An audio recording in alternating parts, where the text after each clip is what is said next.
Good morning, good evening, good afternoon. Welcome back to Nerd Out.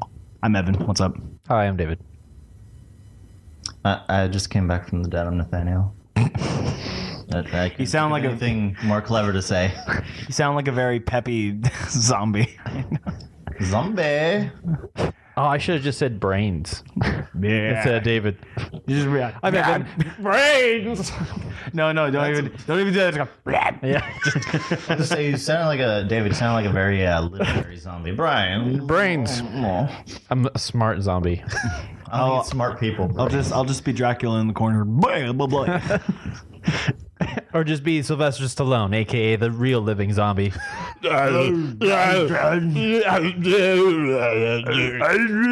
Watch my movie. I'd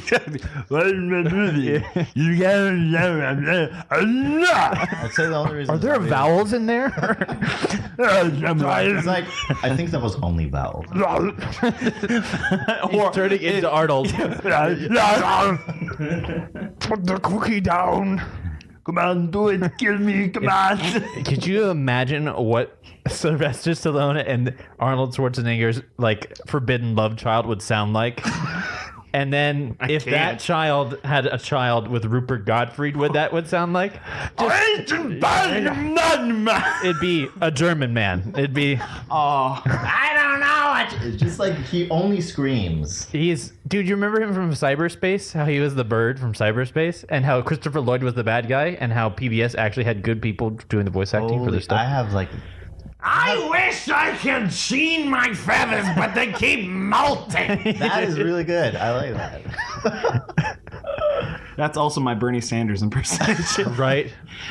We should tax the 1%. That's a little too high pitched and loud. You have to pause between the words that actually have things other than A-E-I-O-U and sometimes Y.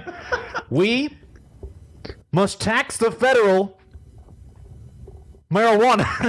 That's like marijuana. Federal what? Say it, Bernie, please. We must tax the federal marijuana and have hope. Yeah. Industry. Hope. Bush. And then his face peels to the back of his head. Just like No. The paper clips that are holding his face, just like holding his skin face back, just go. And he's just like, Bernie, are you having a stroke? No, hold on. yeah. And you just see him go. Yeah. Yes. Just need more coffee. He's got flex tape on the ready, already cut for it. Just here. And I'm back to make more stupid laws. It's like, where did you learn that trick from? Hillary Clinton. Yeah. Did you ever see that one debate where like Ron Paul's eyebrow fell off? He Yes. had, like fake eyebrows on. Yes, I do remember that. It was just. It was my amazing. gosh. Dude, both parties are just garbage. They're so bad right now. I really hope the Libertarian Party takes this opportunity to be like, well, we know what we're doing.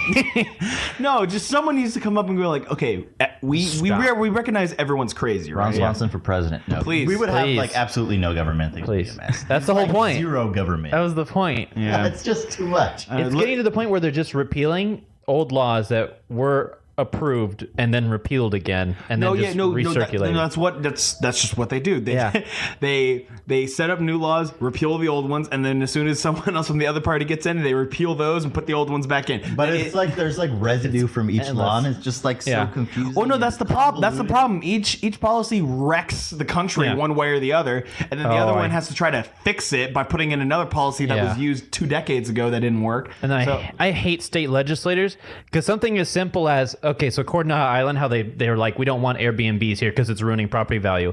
Just take a piece of paper and say, no Airbnbs in Coronado because it's ruining property value. Instead, they have a 14-page assessment of what this legislation means to mean. You are wasting so much time. And the way they like phrase everything, there's so many loopholes, possibilities. Exactly. And that's on purpose because they're just like, well, what if somebody else doesn't like that idea? I make it so it'll be repealable in 4 years. It's fine. It's like, God, I hate This is people. the first time we've actually got into politics on our podcast. What happened? Yeah, I know, and we're about to lose half of our listeners. I mean, you lost me.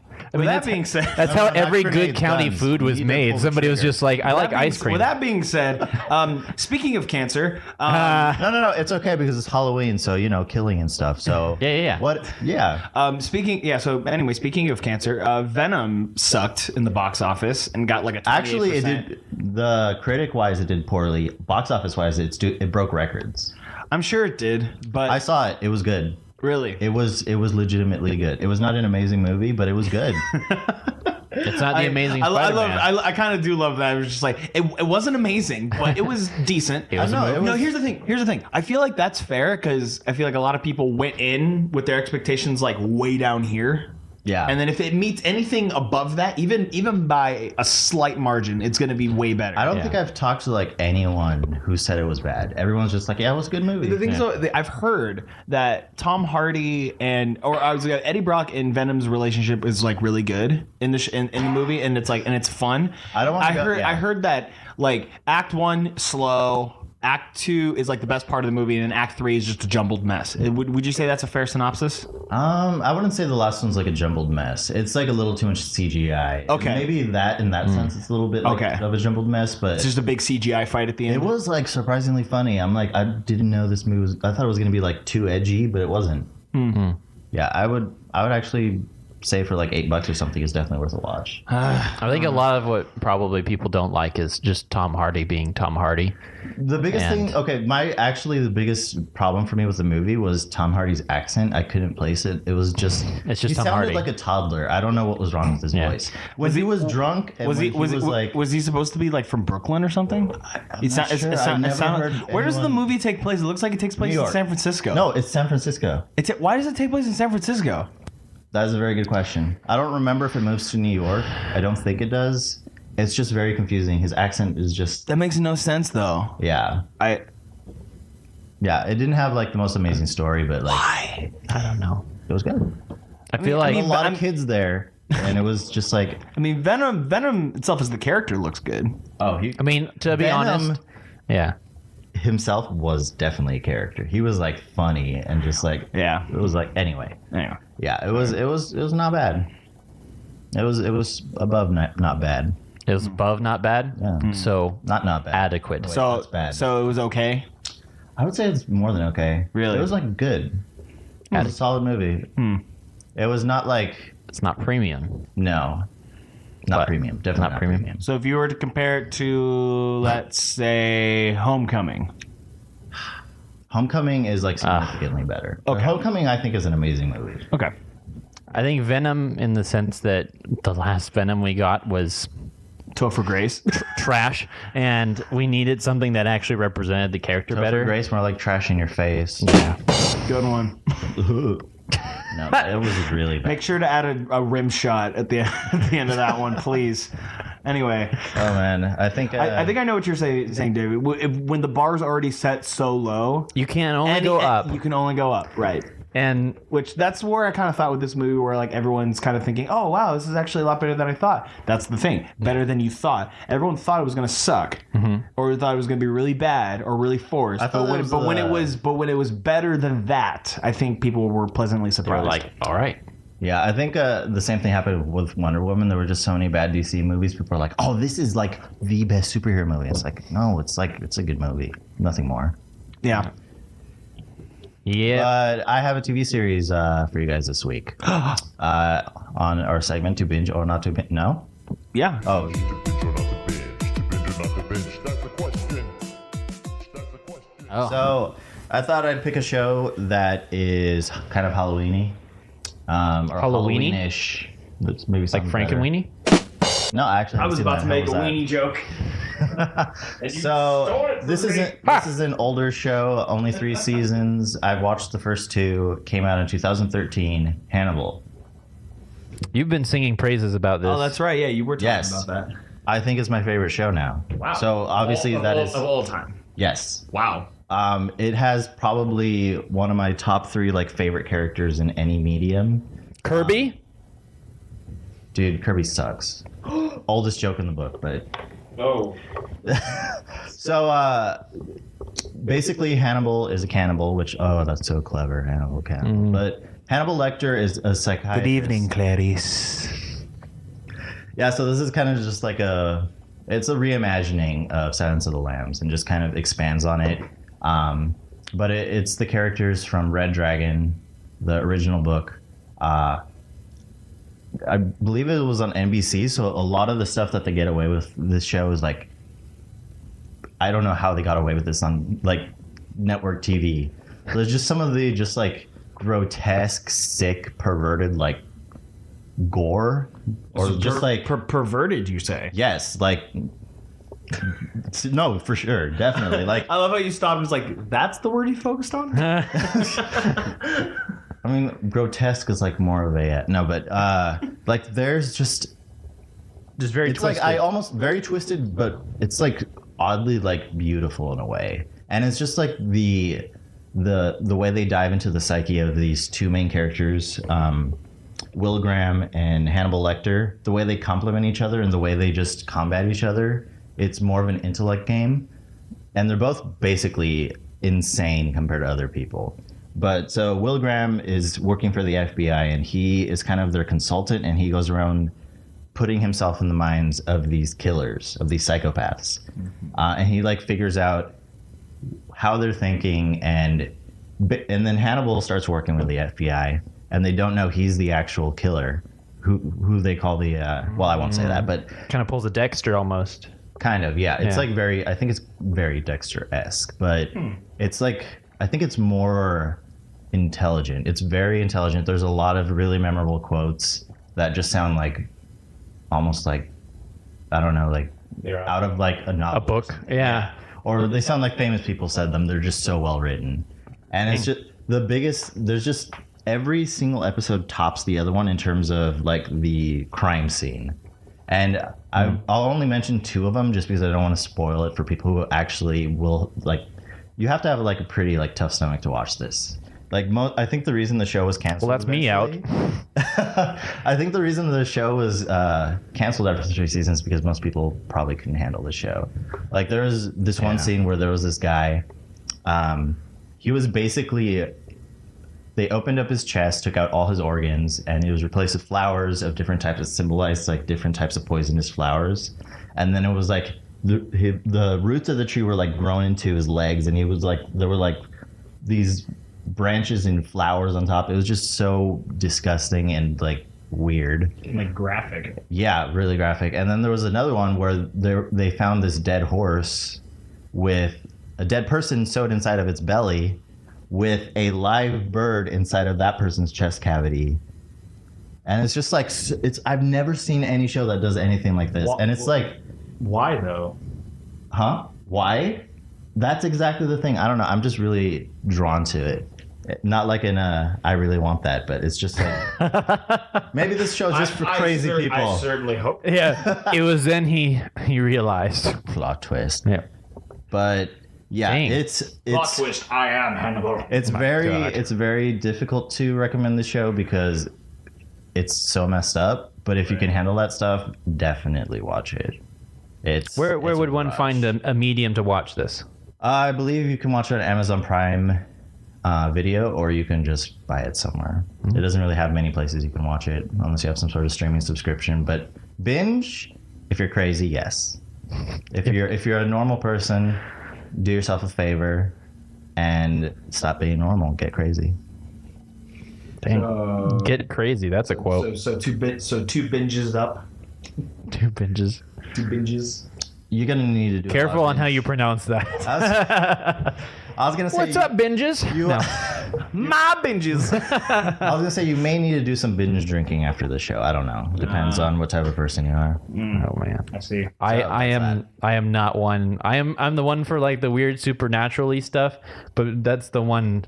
Blood, guts, and gore is what gets me. Where it's just like, oh, like Yeah, I this is cannot like watch. It's like some sicko could actually do this in real life. Yeah. almost. Like the. I think that's the crazier part with some of the gore and some of like the slasher murderer type things that people get afraid of, because that's something that's like Relatable. Oh, yeah. because it's like, oh, like someone could just grab a knife and stab me like immediately. Yeah. Like, Yeah. Like I on my Facebook page, I had it was like it's like a gym page where it's just like because for a time it was like unique different workouts and stuff, and I was subscribed to it for that because they had this 30-day thing. But anyway, like routinely, You go to the gym? No, I was asking. I didn't. I did, and then I worked out from home because it's honestly better and more convenient and cheaper. And yes, cheaper. And buying like a set of weights that are like 5 pounds through 40 pounds is cheaper than a year subscription to 24-hour fitness. Right. And I don't have to deal with greasy people at the gym who don't wipe down stuff. Yeah. But I it's like routinely, it's like almost once or twice a month, they always post the video of the chick or the guy on the bench press doing too much on the legs, and then he locks his knees, and I have to just scroll down super fast because just seeing things like that where your knee just goes the opposite way, like the dude from Monsters Inc. where his knees are backwards, like that's like, and then arms and legs, like I don't mind people getting like stabbed and shot like in movies or in video games, that's different. But anything with ligaments, like where I'm just like, please no. Yes, do not watch anime. Like So that just irks me. That's the question. That's the question. That's the question. So that was Nathaniel's segment, and it works well. We can go right into David's discomfort because we're talking about horror movies today. Yay!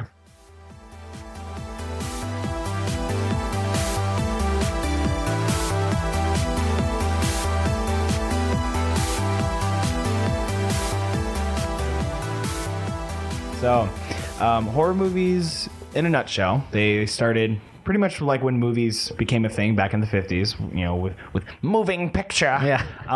My God. Oh my gosh, black and white images and they're moving on the screen. Right. witchcraft. Horror movies became a thing around that time with, you know, Alfred Hitchcock's Psycho, Wolfman, Dracula, mostly monster movies. And they took a shot at people's, you know, deepest, darkest fears of like monsters and the unknown. That was the idea. Now movies, you know, horror movies are kind of going off like shock value and trying to see like how many jump scares can we fit into this movie and like have it feel legit. So, gentlemen, the question I pose to you, And you're saying in general, not all, right? not all. No. There are definitely some movies, and we'll get to that. We'll get to some movies that we think kind of break the mold, so to say. But gentlemen, Yes. can you what can you say is Hollywood's biggest problem now with most horror movies when it comes to just like producing them? What do you think the biggest issue is? They're cut and paste. Like Halloween's coming out again. Why? Again, I think What was wrong with the first one? What was wrong with like the first three? Yeah. There's, like, Why three do we of them. need more? Like that's my problem is originality in Hollywood has gone so far to the wayside where everything's just being recycled now, and it's running on that 30-year cycle that everyone talks about, how you're going to get the same movies that come back, like how Megalodon or The Meg came back, and it's, you know, Jaws was so long ago that, you know, it's almost like you need a new version of that like routinely to come up. And that's my problem is there's nothing that's honestly original in the horror, like in the horror genre itself, including video games. And like you said, it's become jump scares that are just routinely planned. You can almost brace for it because you can like see the timing. Oh, someone's walking into a room and there's no lights. There's a jump scare in like the next 5 minutes. Oh, there's the jump scare. And now I wait for the next jump. There's no more like situational horror. Split was fantastic for that because Split made everybody aware of what was the plot, and when you watch it new, the whole thing is the anticipation and the anxiety of when is it going to happen, when is something going to crack. And that I enjoy in new movies, when you make use of a situation or the environment to be your horror film. Like War of the Worlds, when it played on the radio, a lot of people, because of how authentic and real and how situational it was, a lot of people believed it was real life. Wow. And I feel like people like jumped off bridges and like, Yeah. committed suicide because they thought Yeah. the end of the world was there. Yeah. Oh yeah. And- It was a thing. Oh yeah. And that's what I wish would happen. Not people jumping off bridges. I was like, phrasing. But that's my point, is that honestly, if you want a good horror film to impact you, it'll last outside when you walk out of the movie theater. It seems like jump scares, they're just so temporary and quick that you can't absorb what happened. It's just a jump. And then when you leave, you're not affected by it. It's not in your consciousness. You're not just like that, that lingers in your mind. And that's my problem. It's just unoriginality and the staleness of the horror. So that's my problem anyway. Nathanael? Yeah, I think with just really short on jump scares. Just briefly. So jump scares, I think they don't have substance. It's just they're always a silence or a decrease in like noise and suspense and like an increase in suspense, and then they just hit you. And a lot of movies like even don't even break up the amount of time in between jump scares, so you like even expect them. And some of them will add like 1 or 2 seconds of extra suspense compared to the previous jump scare. And sometimes there are like more like less predictable jump scares, but it's always just like very cheap, and it just exploits you. Yeah. And it's not really being scared, it's just being surprised. Yeah. Right. And so in terms of horror films, I feel like I agree with David a lot. I think one of the biggest problems is they're just really tropey. It's just like there's the whole like teenagers in love. There's cliches, checklists that a lot of movies are checking off. Where it's like, do we have the two stupid teenagers with like the relationship where they're like in love, but they have like they're like reservations or whatever, or they're like having a fight and then one of them dies, or like both of them die because of being stupid, or they're like in a car and then the person going towards the door that's obviously not where you should be going. You should obviously run out of wherever you are. And it's just there's so many of these tropes that it's almost as if they have a checklist and they're like, no, we need to have this in here for it to be a horror movie. And it's like, no, like in order to have a good horror movie, I feel like you should make a person like sense fear, or that should be like the main purpose, not fulfilling all these tropes and like having yeah. The biggest issue I have is that like a lot of these movies, the characters are like paper thin, and mostly I'm not saying this is why, but just from what I can gather from watching them is what I see is that they almost have this mentality of like, well, there's no reason for you to get attached to them because they're going to die anyway. So, you shouldn't. This is just more like kind of introducing you to what this person is like by throwing a bunch of stereotypical actions at you, have a bunch of exposition thrown at you from another character or from that character themselves, because that's just what you do. You just walk in and go like, hey, what's up? I'm a smoker and I do this kind of stuff and this is my personality, because that's just how you introduce yourself to people, and that's how you interact with people. Like, oh, it's like a letter being read in voiceover. It's just like, right. Or even that, which narration is stupid. And I think Hollywood has kind of fell into this trap of it being, well, these characters aren't going to be here at the end, so you don't really need to get to know them that much. You really just need to know about the one character who's going to survive at the end. And that is the one character that gets the most development, that actually gets an arc, which even then, it's not that much of an arc. It's very superficial, and like I have a fear of separation because my mom left me.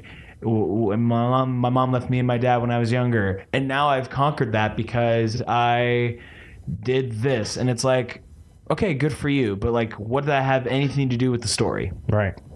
It's just unnecessary, like you said, it's almost like paper mache character building. Oh yeah. It's just like, okay, let's give him tattoos, let's make him smoke maybe 1 or 2 cigarettes and have a attitude, and then give him a New York accent. That's all he needs. Yeah, and then now he's the New Yorker bad boy, and that's all you need to know about him. And he's gonna be the third death. You already know. Yeah. And so like I mentioned before, some of the classic horror movies with Alfred Hitchcock, who is like the king of suspense. How do you guys think those movies did it right compared to a lot of the ones now? Like, what do you think were some of the things that made those good and made those classics that even now they do stand the test of time with being suspenseful movies, even though we know the stories and we know how they end, but I can still watch some of those movies and feel like suspense watching those movies. Yeah, I mean, I'll leave it up to you guys because I haven't seen many of them. Okay. Well, mine, a lot of those at that time, the Twilight Zone, Right. and a lot of those at that time, what they did different was they didn't just throw you right into the scares. They didn't throw you right into it. A lot of it was plot and environment building. They wanted you to understand where people are, what's going on, and why things are the way they are. And then they give you the scares. Then they give you, the actual what you're after when watching a scary anything is the suspense and the anxiety of watching something turn out horribly. So they, and especially Hitchcock, he had just such a way with building a character by making it so not obvious, but he made it so the character kind of told his story without actually him saying, "Oh, I'm from Boston, I'm from," and making it completely obvious, who the character was. Like we said earlier, it doesn't make it cut and dry. You have to kind of figure out how he thinks, what he wants, what he's doing, and that's and even He showed, he didn't tell. yeah. Well, even when you take some that are in like the sci-fi horror genre, like Alien and The Beneath, or like ones like that, a lot of it's environment. Like most of the scary movies that I don't like are the ones where you're not in the environment, and you can, like, I've said this so many times, where you can like literally just take yourself out of the movie and just be like, all right, just look around the theater. It's like not engaging. You don't get sucked into the world, and that's my biggest problem with movies is when you have no world building and you have no like draw to have an interest in it. You literally just end up with you're sitting to wait for the part that's scary, and then you're gonna leave. So that's Hitchcock in spades. He had all of that. He could start, he could start from nothing, and there's a lot of interviews where people would go over to his house parties and he'd just come up with a story out of the top of his head, and it'd be scary. And it's just like he has this way of getting you into what the story is about, getting you into the environment, and like putting yourself in that place. And yeah, nowadays it's like it's all third person. Like it's not immersive at all. You don't get into the environment of it. So Yeah. I would definitely agree with that. I think now, people, mostly, producers in Hollywood and things like that, I think they kind of fall into this mold of kind of just going back to what you said, just copy and paste. And I think they go back to this kind of thing where it's like, well, they do okay. These kind of movies do okay. So what we'll do is we'll change the main character from a boy to a girl this time. They'll be in college this time, and the crux of the entire thing will be and they have like a dartboard that they just go demon. Okay, cool. How does the demon get there? We'll figure it out. Yeah. And I feel like a lot of it's, or we won't figure it out. It just or we won't. Yeah, that's true. and then it won't matter. Yeah. Yeah, like the Gallows. Gallows didn't know what it wanted to be. It was like a found footage thing that made you think it was like a murder mystery, and then it turned out to be a ghost. And it's like, Yeah. it just turned out to be just a bad movie. Yeah. it turned out just to be a crappy movie. Yeah. And- No, absolutely. It's almost they get in this groove of mediocrity where they know they'll make a certain amount if they only spend such a bare minimum on it. And Right. there's so many like different cases where that's not the case. Like Paranormal Activity was like one of the lowest budgeted movies, but yet it made so much. Well, the first one. First one. The rest of them. After the second, third, and fourth one, and fifth one, It's gotta be ridiculous. It's kind of get to the point where like, okay, these aren't found. This is a story you're manufacturing. You can tell. And like that's exactly what it's like. It's almost taking the easy way out. Do you remember seeing the fourth one? I stopped at second. I stopped at second. The fourth one, it keeps expanding on the whole like witch coven thing. Really? Yes, and at the very end of the fourth one, it's just set up the scene. This little girl's running looking for this little kid, and she turns around, and the entirety of the witch coven, like at least 100 witches, are just behind her walking in the dark. And it's just like, there's a teenage girl in my backyard. Send everyone. And And I remember watching it going like, why are Yeah. they all there? When did they get there? How? And I remember asking these questions, and then it ends, and it's like, oh, all right, whatever. It's just the middle finger to me. Yeah, I don't care. I don't care about resolution. And I think that's the issue too. I think a lot of times movies, especially now that the MCU is such a thing, I think a lot of movies want to almost make a connected universe, kind of like what The Conjuring did with Annabelle and The Conjuring 2. I think those, and then with The Nun now with the most recent entry in that whole universe. I think they want to leave it up they want to kind of leave some movies open ended so they can add to it and make more lore because then it's more money. And it's like how can we?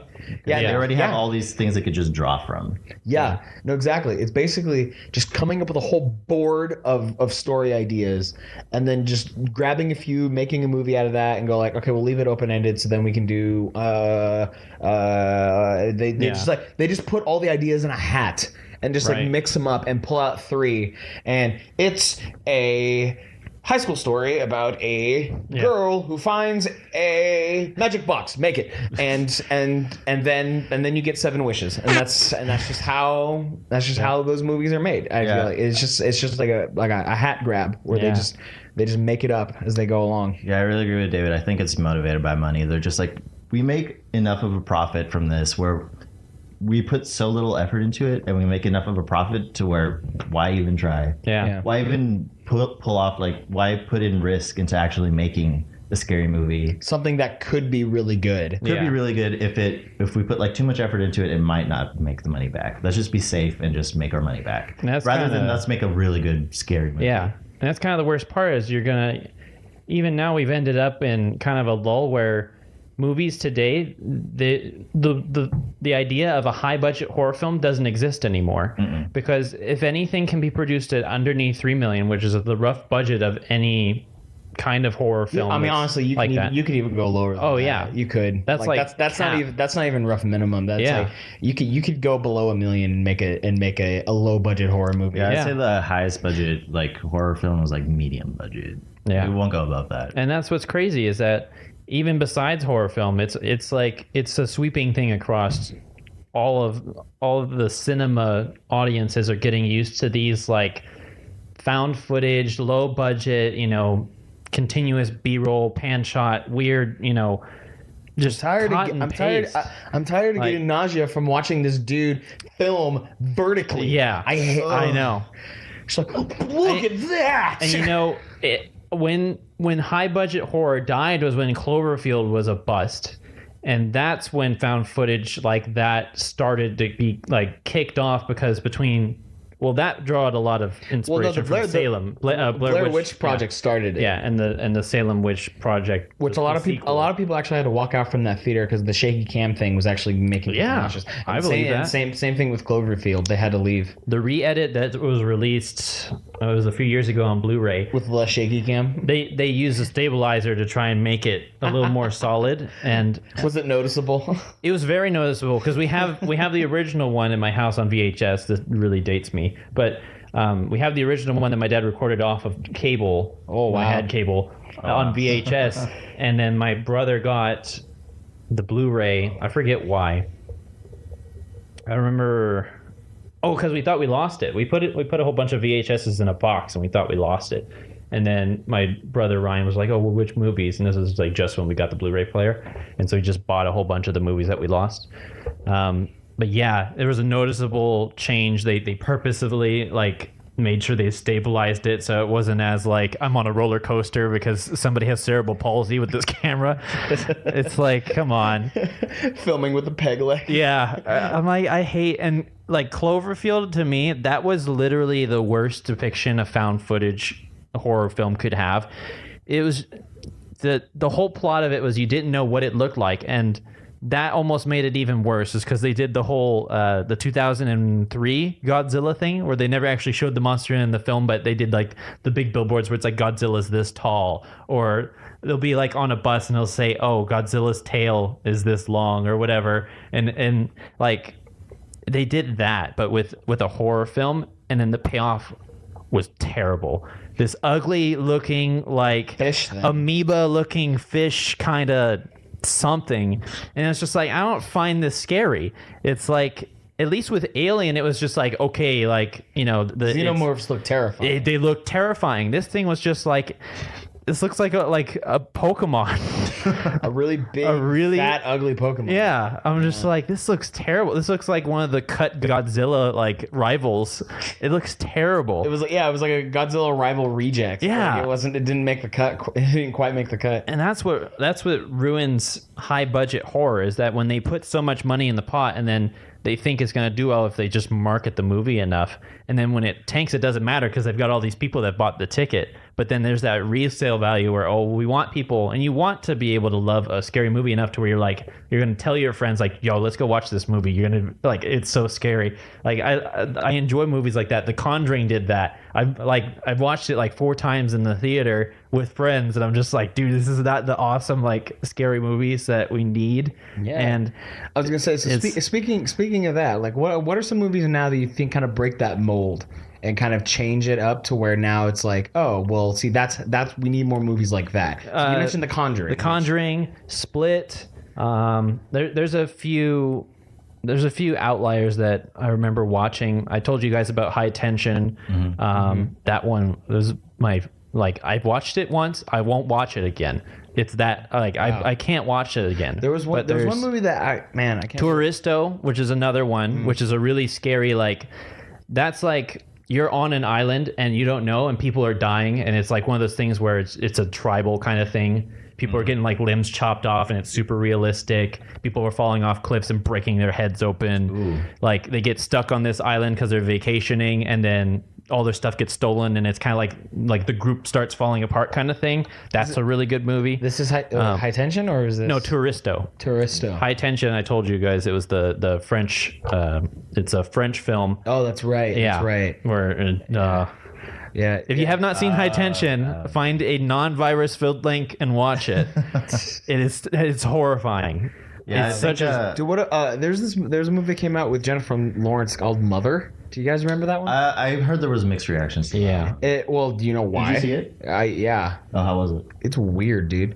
Yeah. Well, the thing is though, like, it's not necessarily a horror. It's kind of goes along the lines of the Hannibal thing. At the end, it gets really, really like disturbing, weird. Yes, it gets unsettling, and I had a hard time finishing it because I felt so like. I felt wrong watching it. It was terrible. Do you mind if go for it? I tell you? No, go for it. So Jennifer Lawrence, her character, she has a baby, and there's this like cult group that gathers in her husband's house, which is played by that one, the one guy from the No Country for Old Men. That dude, he's like the father of and he like. They take the baby from her, and it's like he's like I laughed when I first saw it because he's like crowd surfing, they're like carrying him and everything, and she's frantically trying to get her baby back because they're all, and then so it's not a birth thing. No, okay, no, he's been born, but they took her from him like while she was walking around with him, and he's like crowd surfing on these people. And then they just break his neck. The baby? Yes. Oh. And like you see him crowd surfing, and then all of a sudden you hear like a loud snap, and his head goes limp. It's so like, and then all the noise cuts out, and you see her like shocked face, and they eat the baby. They eat the baby. That's why everyone had such a hard time. That's why people walked out of that movie. And it was like visually they eat it. Yeah. Oh no. Yeah. Like the baby is like eviscerated on this table, and people are like eating pieces. You see them like going, and yeah. Yeah. I see. Like a baby tartare. It was so weird. So that one is just more like shock value. That one is just all shock value. Yeah. And that's kind of I guess that's kind of the only other direction Hollywood goes nowadays, is just to have like over shock value and get you disturbed enough to call it a horror film. Yeah, I think I have a couple of examples of film. One's French, I think, but so The Witch. Do you guys watch that one? Oh, I think so. The Witch. It's was- very familiar. Yeah, it was like the people talk like old English kind of. They were like pilgrims. I do. Yeah. I think that was one of the. Oh yeah, the chick from Split, right? She was in it. I'm not sure. Yeah, the main I didn't actually watch Split. the main girl from Split's in it. Split's Is in The she? Witch. Yeah, she is. Okay. She's the older daughter. She's the This oldest sounds daughter. familiar. Yeah, but there's like a goat that's like possessed by Satan and stuff. Yep. And it's like, so this is one of the horror movies that I've watched that actually instills like terror in me. Like I was actually. It's a lot of uncertainty. That's the idea. It was, right? and like David was saying earlier, a lot of it is like situational. Like the environment is just like it's terrorizing, and it has a good story. I think probably the worst part of the film is it was kind of difficult to understand how they like what they were saying just because of the dialect.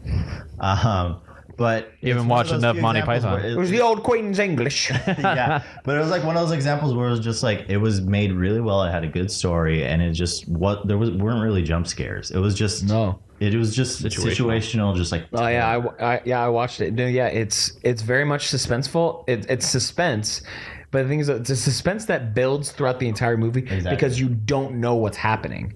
Because and there's this sense of paranoia that falls over the family, and everyone starts accusing everyone of everything, and it's crazy. It has like those like shock moments, but they're more like to punctuate what's happening. Oh yeah, it's just to add. It's not to get like a certain reaction out of you. And it's not like those shock moments are like those are the scary parts. No. I mean, And I feel like- I mean, I will say when the baby just disappeared, that scared. That like I was genuinely, dude. I remember watching it, and to myself, I just went, "Oh crap!" I was like, no, don't I was do like, that. I was like, And another like film that I recently watched, probably the only film that's made me want to throw up, wow, really? is Raw. Oh, I think I know. I think it's a French film. yeah, and it is this vegetarian who's like forced to eat Yeah, she meat, becomes right? like a cannibal, basically. Yeah, she becomes a cannibal, right? Yeah. And so this film is like I think it has a fantastic story. It's sort of a coming of age film, but for a cannibal. but for kind of. But it's like I was gonna this, say that movie. like, I didn't see it, but it How to Train Your Zombie. But it didn't. But from what I've heard, it does a really good job of like making you feel like it's actually like people that are being eaten. Yeah, it's just done in a very like visceral, just like I don't know. It just feels like it could happen. It's just very real and raw, and it has a good I see what you story did there. that like it does have those shock value moments, but it just has this suspense and just like it makes you disgusted and just like a scared. It's one of those few films that's not like it has a shock moments, but they're used. It adds to well. the story. It's not just part of the story. Right, and I think the biggest thing that makes a horror film for me is mystery and good storytelling. You put those two things together, and that's what I want. Yeah. Yeah. Everything else falls into For me, I have to care about the characters, so like story building and then suspense. Like I need So to Get Out must have been fantastic for you to watch then. to Get Out. Like that movie messed me up because Yeah. like Oh, I man, couldn't. There were times where I couldn't tell if it was supposed to be a comedy or a horror movie. I Yeah. couldn't tell. Like it was weird. That was a weird movie, dude. I and, love that movie. And the thing is, watching it again, like you see all the hints that they drop, like you're like on what's really going on, but you don't realize it at the time. You think it's just a bunch of white people trying to act not racist, Right. which is something that that was the funny part, which I thought, is this supposed to be a comedy? Because this seems like really like this seems a lot like political satire, but then Yeah. but then and it gets that to like the- makes it scarier. yeah, 'cause I know. you're, like, Yeah, not it makes sure. it a lot scarier, and then you feel very unsettled because you're just like, I don't know how to feel right now. Right. And then you get to the end and you realize all those conversations that they were having. Oh no, that's because like this dude's for sale. His body's for sale. It's this really weird like switch. Then the scary movie that I can think of that did such a good job that I think is probably one of my favorite scary movies of all time, and you might be able to guess what it is, but I'm just gonna tell you anyway. Quiet Place. Yeah. Oh, yeah. Absolutely. Yeah. Now that That's probably movie, the most I think one of my biggest rules for any movie, any story, not even just talking about horror movies, is show me, don't tell me. And that movie Literally does not. literally shows you everything. It does not Yep. tell you anything. and it literally drops in. You don't know the family's name until you see their mailbox at the end of the movie. Like, you don't even know the name of the family. You don't even know their first name. Like, the thing is, you get the first name of the kid who dies in the beginning because the mom holds a frame with his name on it. But you have to look for that. Yeah. You have to pay even notice. attention. Yeah, you have to pay attention. Yeah. You don't. If you go through the movie and not pay attention to all the little details, you don't find out their names till the end. No. Or the credits. Right. It's a great rewatch movie. That's what makes it so quality, and especially for Get Out as well. Like you said, when you watch it again, it makes it even worse because you pick up on what you didn't pick up on first. And that one, it was such a hit, not only just because of how they did the movie, but even I have a lot of friends who they speak sign language or they're deaf. They have deaf family members, and they're like, it's a movie I can watch with deaf people because they completely understand how it is. And it's like, that's what makes it even more impressive, is that not only is somebody who's sensorily unable to hear can also get scared at something that, it's just like you said, it's the environment. It's you paying attention to things. It's you being sucked into the story that makes it so engaging. Yeah. No, I feel like I'm part of the story. Yeah. No, and the thing that actually really helped with that is, ironically, in Quiet Place, the lack of sound is what like pulled me into the story more. And I don't know if you guys noticed whenever they focused on the daughter. Like all the background noise like was gone to like emphasize like this is what she's hearing. You watched it in the theater? Oh yeah, I watched it twice in theater too. Yeah, it was just the Titan X one, the one that has like the super fancy advanced whatever. You could kind of hear how it basically, it's like they took a switchboard and cut the audio when it switched to her. It was noticeable, but I remember watching it again in a normal theater and it wasn't as noticeable. But yeah, it's small details like that that just make it super cool. And it's just, I had said this in like our podcast about this episode, but about the movie. It's insane to me. Yeah, about The Quiet Place. It's just insane how these characters that say almost nothing, they are more developed and you become more attached to them than these other movies where the character will not shut up. From Prom Night or from from the remake of Carrie. That was garbage. It's just the phenomenal. They did a phenomenal job of just developing these characters. Yeah, it's amazing how like you don't need a lot of dialogue and exposition. No, like shoved in your face to care about the characters. And I think this movie proves that. It's just the best example. There's a lot of, especially on the like having senses taken away from you is almost. It seems like that.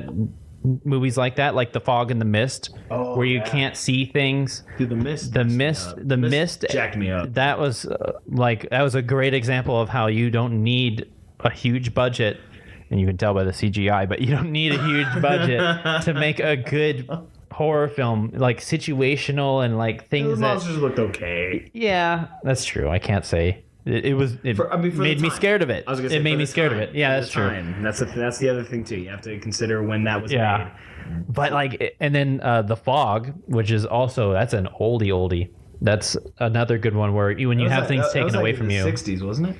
Yeah, it's late 50s, early 60s, something around there. It wasn't black and white, but it was. No, it was in color because I remember at the end when they're on the top of the lighthouse and the sun pierces through, and then it's like Yeah, so there was color in that movie. Yeah. So, and that's what's cool is that a lot of the fun of those movies is when you take something away from you to like make you pay attention more. Right. And almost seems sad where they have to do that to get you engaged in something, but it's a clever tactic. I'd like to see something like that more in today's movies, and Quiet Place did that in spades. It's a really, really, really good movie.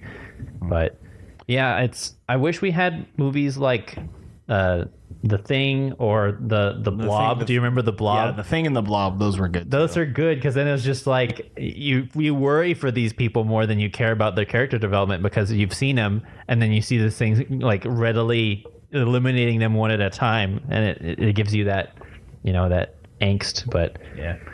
So yeah, I think that was a good conversation. It was more of just like a fun little like thing going back and forth, not really a whole lot of structure, but it was good. I think the bottom line what we could take from this is Hollywood, you need to step up your game a little bit. Oh yeah.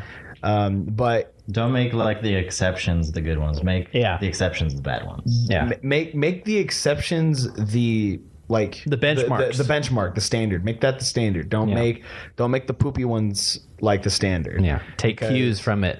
Yeah. Learn from it. You know, good enough is okay, but Don't give us more Stephen King reject books that shouldn't have been made a movie by M. Night Shyamalan and has my gosh. the worst plot known. dude, M. Night, he had He's one a hit and miss. Well, the thing is, though, he had one like really good movie with Sixth Sense, and then he had Split years later, and then everything else in between is just like, what the hell? Yeah. Anyway, thank you so much for joining us again on this episode of Nerding Out. Thank you. I have been Evan today. I was and will be David forever. Amen. I am and have Forever and ever. Nathanael. Yes. Don't forget to check out our Facebook or Twitter. Yes. Shoot us an email at nerdingoutpodcast@gmail.com. boom. And Check out Nathaniel's music. Did you hear that? Did you hear the end of the last podcast? Did you hear You that? should go back and listen. did you hear that tasty lick? Right, That banger. dude. That banger. You should go back and watch it right now. just for that part. Watch it. Yeah. Like, look at the song. Watch the screen as it plays. Watch the screen as it plays, and there's no. Yeah. I mean, there's kind of a still audio form. Anyway, thanks Well, for joining us. Thank you guys. Bye bye.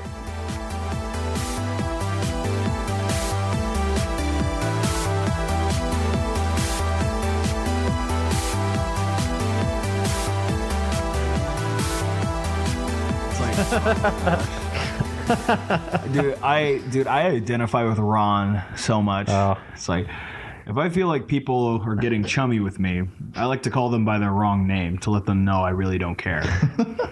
it's like I love when yeah. he's sitting with April and she's Yeah. like, That's good. she's like, they're John. talking- good she's one, like, good one, George. Lester, or Oh yeah, good one. something. Yeah, good I one, forget Lester. her name, And he but just kind of smiles in approval, like yes. I love their friendship. It's just like, Yeah. The mutual hatred of everything. Yeah, Especially I think my the other, nurse. I think my other favorite line of his is, "Dear frozen yogurt, be ice cream or be nothing." Yeah. You are the celery of desserts. Or I think this is my all-time favorite one, where he's at the hospital getting a checkup because he's sick, and she goes through his history, and it's like, "Are you allergic to anything? Cowardice and weak men, and hazelnuts." Yeah. hazelnuts. It's like sexual history, epic and private. Epic and private. It's like how many drinks of alcohol do you consume a week? One drink. One shelf. He's getting checked up. He puts the tongue depressor. Oh, balsa wood. Could have at least used mahogany. It's like there's something in your ear. Sawdust blow. Oh. Yeah, it's like, do you have any exercise? Love making and woodworking. That's like everything that's said in that scene. It's so I love Or when Tammy shows up and he gets his little survival backpack. And he's just like, I hit from the ceiling. And Yeah, he yeah, just, yeah. Like, I hit, what was it? I hit 30 ounces of bacon in the ceiling. I'm not going to tell you where, but it's in my office. oh, it's that's a separate part where it's like, and then they go Yeah. on their hike. He's like, "I have some bacon. I ate it already. I smelled it as I was parking in your car." And it's like, and now it's gone, and I hate everything. there's this other like scene with bacon where he like talks about hiding it, and he's like, no one will ever find it. Like when everyone leaves, he like gets up and like reaches out of the ceiling. He's like, And he's like, I knew no one would find it.